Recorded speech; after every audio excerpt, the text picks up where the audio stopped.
Hello दोस्तों, अमृतुल classes में आप सभी का स्वागत है। सभी लोगों को जय हिंद।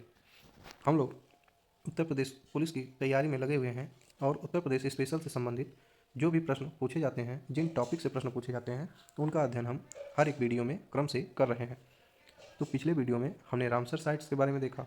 अब इस वीडियो में हम लोग जो प्रदेश की कृषि है, अपने यहाँ की कृषि है और पशुपालन तथा उनसे संबंधित योजनाओं के बारे में देखेंगे।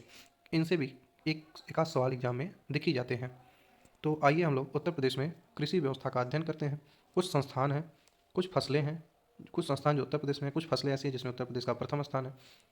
किस फसल को किस नाम से बेचा जाता है, इन सारी चीज़ों का अध्ययन हम लोग इस वीडियो में करने वाले हैं। तो देश के कुल खाद्यान्न उत्पादन में उत्तर प्रदेश का प्रथम स्थान है। तो सबसे पहला सवाल यही है कि पूछता है कि खाद्यान्न उत्पादन में किस राज्य का प्रथम स्थान है, तो उत्तर प्रदेश का प्रथम स्थान है। एक यहाँ पर संस्थान दिया गया है, उत्तर प्रदेश कृषि अनुसंधान परिषद। एग्जाम के दृष्टि से बेहद महत्वपूर्ण है। उत्तर प्रदेश कृषि अनुसंधान परिषद यह कहाँ पे है? लखनऊ में। उत्तर प्रदेश कृषि अनुसंधान परिषद कहाँ है? लखनऊ में। दूसरा सवाल एग्जाम की दृष्टि से बेहद महत्वपूर्ण है। उत्तर प्रदेश में कुल 9 कृषि जलवायु प्रदेश हैं। उत्तर प्रदेश में कुल 9 कृषि जलवायु प्रदेश हैं। कितने जलवायु प्रदेश हैं? 9। उत्तर प्रदेश में लगभग 3 प्रकार की फसलों की कृषि की जाती है। कितने प्रकार की फसलों की कृषि की जाती है? 3 प्रकार की फसलों की कृषि की जाती है। आप जानते भी होंगे, रबी, खरीफ और जायद। आइए कुछ आंकड़ों को यहाँ पर देख लेते हैं, उसके बाद वीडियो में आगे बढ़ते हैं।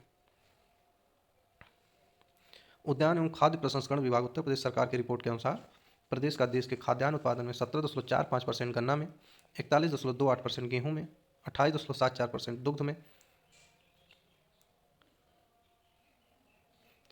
खाद्यान्न उत्पादन में 17.45% खाद्यान्न उत्पादन होता है। गन्ना का 41.28% गन्ना उत्पादन होता है। गेहूं का 28.74% उत्पादन होता है। दुग्ध का 16.97% उत्पादन होता है। चावल का 12% एवं तिलहन का 3.40% योगदान है। कृषि के अंतर्गत शुद्ध बोया गया क्षेत्रफल 166 लाख हेक्टेयर, बागवानी का क्षेत्रफल 18.42 लाख हेक्टेयर है। अब देखिए यहाँ पर आम के उत्पादन में, किसके उत्पादन में? आम के उत्पादन में प्रथम स्थान है किसका? उत्तर प्रदेश का। अब मैं आपको बताना चाहूँगा कि जो आम हमारे यहाँ होता है, उसको काकोरी, जो काकोरी घटना हुई थी उसी के नाम पर के आम के ब्रांड को, मतलब जो आम का ब्रांड है उसका क्या नाम है? काकोरी। अभी योगी सरकार ने इसे काकोरी नाम दिया। इसके पहले नवाब नाम से बिकता था। किस नाम से? नवाब। लेकिन अब किस नाम से बिकेगा? काकोरी नाम से। अमरूद के उत्पादन में भी प्रथम स्थान है। किसमें? अमरूद के उत्पादन में। आंवला के उत्पादन में। इसमें उत्तर प्रदेश का कौन सा स्थान है? प्रथम स्थान है। याद रखिएगा। तो कौन कौन सा हो गया? आम, अमरूद, आंवला, आलू, साग भाजी अर्थात सब्जी के उत्पादन में प्रथम स्थान है। मेंथा के अंतर्गत देश का मेंथा के अंतर्गत देश का 50% उत्पादन कहाँ होता है? उत्तर प्रदेश में। इसमें भी प्रथम स्थान है। शहद उत्पादन में भी उत्तर प्रदेश कौन सा जिला है? अग्रणी जिला है। उत्तर प्रदेश खाद्यान्न तथा दुग्ध एवं मीट का देश में सबसे बड़ा उत्पादक है। अब आप बताइए कि दुग्ध का प्रथम स्थान, उत्पादन मतलब उत्पादन में प्रथम स्थान किस जिले का है, किस राज्य का है? मैं आपको यहाँ पे बता दे रहा हूँ कि सबसे बड़ा उत्पादक तो उत्तर प्रदेश है, लेकिन प्रथम स्थान वर्तमान समय में राजस्थान राज्य का हो गया है। मीट में आप बताएंगे महाराष्ट्र है या आंध्र प्रदेश। तो उत्तर प्रदेश खाद्यान्न में प्रथम, दुग्ध में राजस्थान प्रथम, मीट में आपको बताना है। और आइए आगे बढ़ते हैं। अभी हमने देखा कि आम में, अमरूद में, आंवले में, सब्जी में कहाँ कहाँ उत्तर प्रदेश का प्रथम स्थान है। उसके बाद हम लोग देखेंगे रबी की फसलें। जैसा कि आप जानते हैं कि रबी की फसलों की बुआई अक्टूबर नवंबर में होती है और कटाई मार्च अप्रैल में हो जाती है। अब इसमें प्रसिद्ध फसलें कौन कौन सी? गेहूँ, चना, मटर, मसूर, आलू आदि ठंडी के सीजन में बोई जाती है, तो उससे याद रखिएगा। राज्य में सर्वाधिक क्षेत्र में किसकी खेती की जाती है? गेहूँ की। गेहूँ उत्पादन में उत्तर प्रदेश का स्थान कौन सा है? प्रथम स्थान है। सर्वाधिक उत्पादन गेहूँ का किस क्षेत्र में होता है? गोरखपुर, हरदोई के क्षेत्र में।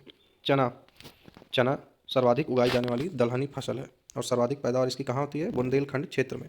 सरसों या इसे लाही भी कहते हैं कहीं कहीं। उत्तर प्रदेश में सर्वाधिक उगाई जाने वाली तिलहन फसल कौन सी है? सरसों। सरसों उत्पादन में उत्तर प्रदेश का दूसरा स्थान है। पहला स्थान मध्य प्रदेश भी हो सकता है या राजस्थान भी। करंट का सवाल है, इसे आप चेक कर लीजिएगा। खरीफ की फसलें, जैसे रबी की फसलें ठंडी के माह में बोई जाती हैं, ऐसे खरीफ की फसलें जून जुलाई जब ग्रीष्मकाल का समय होता है तब बोई जाती हैं। कटाई सितंबर अक्टूबर में होती है। इसे अधिक ताप व जल की आवश्यकता होती है। इसमें प्रमुख फसल कौन कौन सी है? इसमें कपास, चावल, जूट, गन्ना, ज्वार, मूंगफली, अरहर, मक्का, बाजरा, सनई। फिर से देखिए, कपास, चावल, जूट, गन्ना, ज्वार, मूंगफली, अरहर, मक्का, बाजरा, सनई। चावल पश्चिम बंगाल के बाद उत्तर प्रदेश का चावल का दूसरा स्थान है। पश्चिम बंगाल के बाद उत्तर प्रदेश का दूसरा स्थान है चावल में। उत्तर प्रदेश में एक जिला है जिसे चावल धान का कटोरा कहा जाता है। एग्जाम में पूछता है। उत्तर प्रदेश के चंदौली जिले को धान का कटोरा कहा जाता है। किस जिले को? चंदौली जिले को धान का कटोरा कहा जाता है। देखिए, पटसन जूट ये नकदी फसल है। नकदी फसल उसे कहते हैं जिसका उपयोग व्यापार के लिए किया जाता है, मतलब उससे उसका प्रमुख उपयोग उद्योगों में हो। कहाँ हो? उद्योगों में। तो जूट है, गन्ना है, सब नकदी फसलें हैं। जूट कहाँ पे होता है? तराई क्षेत्र और सरयू तथा घाघरा नदी का जो दोआब का क्षेत्र है उसमें। फिर हम देखेंगे गन्ना। गन्ना उत्तर प्रदेश की सबसे महत्वपूर्ण नकदी फसल है।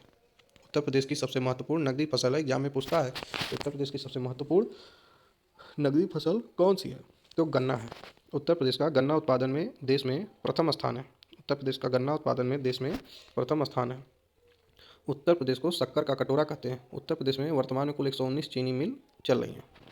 कपास क्षेत्र गंगा यमुना दोआब रोहेलखंड और बुंदेलखंड में सिंचाई के माध्यम से कपास का उत्पादन। काली मिट्टी जहाँ पर भी पाई जाती है वहाँ कपास का उत्पादन होता है। पूरे भारत में कपास का उत्पादन सबसे ज़्यादा किस राज्य में होता है? आप बताइए कमेंट बॉक्स में। अरहर, इसकी खेती ज्वार व बाजरा के साथ मिश्रित रूप से की जाती है। सर्वाधिक उत्पादन अरहर का हमीरपुर में होता है। मैं आप लोगों को एक डेडिकेटेड वीडियो बनाऊंगा जिसमें वन डिस्ट्रिक्ट वन प्रोडक्ट में किस जिले के लिए किस फसल को या किस प्रोडक्ट को चुना गया है उससे संबंधित। बाजरा, इसका सर्वाधिक उत्पादन कहाँ होता है? अलीगढ़ में। तो हम लोग जायद की फसलें देखेंगे। तो जायद की फसलें जो हैं रबी तथा खरीफ के मध्य, बुआई मार्च में, कटाई जून तक इनकी हो जाती है। इनमें खरबूज, तरबूज, मूंग, खीरा आदि आते हैं। अन्य फसलें देखेंगे जैसे चाय, तो ये तराई क्षेत्रों में होती है। ज़्यादा खेती चाय की नहीं होती है, कुछ एक जिलों में होती है। देवरिया, सिद्धार्थनगर, पीलीभीत। अफीम, यहाँ से सवाल बनता है एग्जाम में, इसे जरूर ध्यान रखिएगा अफीम को। अफीम की जो सर्वाधिक खेती होती है, देखिए कन्फ्यूजन यही है कि अफीम की सर्वाधिक खेती कहाँ होती है? बाराबंकी में। कहाँ होती है सर्वाधिक खेती? बाराबंकी में। और इसकी फैक्ट्री कहाँ है? गाजीपुर में। इससे सवाल पूछता है, खूब पूछता है, बहुत इंपॉर्टेंट है। फैक्ट्री गाजीपुर में है, सर्वाधिक खेती बाराबंकी में। उत्तर प्रदेश में उद्यान की फसलें 1974 में उद्यान एवं खाद्य प्रसंस्करण विभाग की स्थापना की गई थी। केंद्रीय उपोष्ण बागवानी संस्थान कहाँ पर है? लखनऊ में। इन दोनों संस्थान को लिख के ले लीजिए। अगर पूछेगा संस्थान तो इनमें से एक जरूर पूछ सकता है कि केंद्रीय उपोष्ण बागवानी संस्थान कहाँ है? लखनऊ में। रामान खेड़ा नहीं याद करना है, केवल लखनऊ। कहाँ है वो केंद्रीय उपोष्ण बागवानी संस्थान? लखनऊ में। और दूसरा राजकीय फल संरक्षण एवं डिब्बाबंद संस्थान, खूब पूछता है एग्जाम में। राजकीय फल संरक्षण एवं डिब्बाबंद संस्थान कहाँ पे है? लखनऊ में है। इन दोनों टॉपिक पॉइंट को जरूर याद रखिएगा। फल उत्पादन में पहला स्थान किसका है? आंध्र प्रदेश का। दूसरा उत्पादन महाराष्ट्र का। तीसरा उत्पादन उत्तर प्रदेश का है। लेकिन जो दोनों पॉइंट हैं, केंद्रीय उपोष्ण बागवानी संस्थान, राजकीय फल संरक्षण एवं डिब्बाबंद संस्थान, दोनों लखनऊ में है। दोनों को याद रखिएगा। अब कुछ उद्यान की फसलों को देख लेते हैं। जैसे आम, लखनऊ का मशहूर आम है मलिहाबादी और दशहरी आम। तो मलिहाबादी और दशहरी आम कहाँ किस जिले का है? लखनऊ का। सहारनपुर में कौन कौन से पाए जाते हैं? दशहरी व चौसा। दशहरी व चौसा आम कहाँ पाया जाता है? सहारनपुर में। बागपत और मेरठ ये हैं रटौल में। जीआई टैग प्राप्त है रटौल आम किस जिले में पाया जाता है? तो बागपत और मेरठ में पाया जाता है। रटौल आम को जीआई टैग प्राप्त है। अब जीआई टैग केवल एक जिले को मिलेगा, तो किस जिले को मिला है? बागपत को। मतलब बागपत के लिए रटौल आम को जीआई टैग दिया गया। वाराणसी में कौन सा आम पाया जाता है? लंगड़ा। लखनऊ में मलिहाबादी और दशहरी, सहारनपुर में दशहरी व चौसा, बागपत व मेरठ में रटौल, और बागपत के लिए जीआई टैग मिला है रटौल को। वाराणसी में लंगड़ा आम पाया जाता है। देखिए, लखनऊ के आम को काकोरी ब्रांड से किस नाम से जाना जाएगा? काकोरी ब्रांड नाम से जाना जाएगा। और इसकी घोषणा योगी आदित्यनाथ ने आम महोत्सव 2022 के मौके पर की थी। तो काकोरी ब्रांड के नाम से अब आम बिकेगा। कहाँ का आम? लखनऊ का आम। यदि किसी अन्य जगह पर, किसी अन्य राज्य में या किसी अन्य देश में जाता है तो किस ब्रांड के नाम से जाएगा? तो काकोरी नाम से जाएगा। अब बात करेंगे अमरूद की। तो अमरूद सबसे फेमस है इलाहाबादी अमरूद। इलाहाबाद, बरेली तथा फैजाबाद में प्रमुख रूप से पाया जाता है। लेकिन एग्जाम में सवाल पूछेगा आंवला से। किससे पूछेगा? आंवला से। आंवला सबसे ज़्यादा प्रसिद्ध कहाँ का है? प्रतापगढ़ का। यहाँ पर जाएंगे आपको कई किलोमीटर दूर तक आंवले की ही बागवानी दिखती है। प्रतापगढ़ प्रसिद्ध है किस्म कंचन और कृष्णा, दो इसकी किस्में हैं आंवला की। एक कंचन है, दूसरी कृष्णा है। गंगा वाराणसी का क्षेत्र है। आइए कुछ और पॉइंट देखते हैं। माल्टा, माल्टा उत्पादन उत्तर प्रदेश के मेरठ, वाराणसी व सहारनपुर में होता है, इंपॉर्टेंट नहीं है। लीची उत्पादन मेरठ व सहारनपुर में होता है, इंपॉर्टेंट है। लीची उत्पादन मेरठ व सहारनपुर में होता है। सब्जी उत्पादन में उत्तर प्रदेश का प्रथम स्थान है। आलू, आलू उत्पादन में उत्तर प्रदेश का प्रथम स्थान है। इससे एक सवाल पूछता है ये वाला। प्रदेश के हापुड़ में आलू अनुसंधान केंद्र है। कभी कभी हापुड़ की जगह मेरठ दे देता है ऑप्शन में, तो भी सही है। तो आलू अनुसंधान केंद्र कहाँ पर स्थित है? हापुड़ में। प्रदेश के 3 प्रमुख कृषि निर्यात क्षेत्र हैं, इन्हें याद रखिएगा। इन तीनों को याद रखिएगा। प्रदेश के 3 प्रमुख कृषि निर्यात क्षेत्र। लखनऊ, यहाँ से आम का निर्यात किया जाएगा काकोरी नाम से। आगरा से किसका निर्यात किया जाएगा? आलू कृषि निर्यात क्षेत्र, यहाँ से आलू का निर्यात क्षेत्र किया जाएगा। किस नाम से? ताज ब्रांड से। किस नाम से? ताज नाम से। सहारनपुर से फलों का निर्यात किया जाएगा, आम और संतरा का। तो 3 कृषि निर्यात क्षेत्र हैं, लखनऊ आम के लिए, आगरा आलू के लिए, सहारनपुर आम और संतरा के लिए। विशेष संतरा याद रखिएगा आप लोग। हल्दी व अदरक का क्षेत्र, हल्दी व अदरक का क्षेत्र कहाँ है? बुंदेलखंड में। हल्दी व अदरक क्षेत्र बुंदेलखंड में है। पुष्पोत्पादन, भारत के आदर्श पुष्पोत्पादन केंद्र में से एक लखनऊ में स्थित है। संपूर्ण मेंथा तेल के उत्पादन में उत्तर प्रदेश की हिस्सेदारी 90% तक है। इसको नहीं, बस हल्दी व अदरक का क्षेत्र याद रखिएगा, बुंदेलखंड में। ठीक। एक और इंपॉर्टेंट स्लाइड आप लोगों के सामने है पान का। पूछता है कि पान अनुसंधान एवं प्रशिक्षण केंद्र की स्थापना किस जिले में हुई थी?